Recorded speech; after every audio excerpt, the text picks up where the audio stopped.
Suicide rates have reached an all-time high, with deaths among teens up more than 50% over the past 10 years. When those numbers became personal for one mom from Sims Township, she knew she had to do something to give hope. When I see Hope Squads in action, it reminds me of the spirit of our son.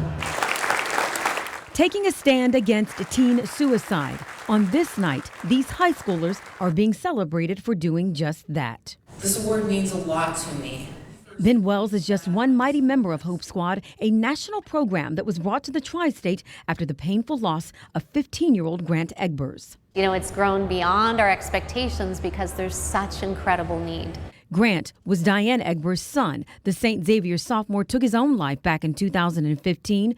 Through the program that she started and named in his honor, Grant Us Hope paved the way for hundreds of Ohio students to receive a one-day training on how to spot the warning signs of depression and ultimately save lives. First, it means that I'm someone that the students in my school look up to.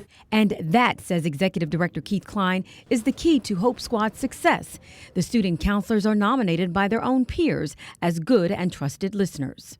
We know that kids may be talking to kids, but 7 out of 10 times that conversation never gets to an adult. And so we've got to invest in our young people. Young people like Norwood High student Malaya Mabry, who talked openly about her suicide attempt at this year's Butterfly Banquet, hosted by our very own 9 on Your Side anchor, Tanya O'Rourke. They immediately took me to Children's Hospital. While I was at the hospital, I was watched 24/7.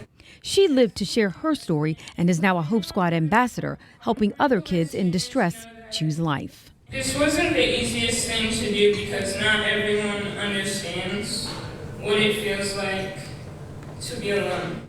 If Diane Egbers has her way, no young person would ever feel alone, and her son would not have died in vain.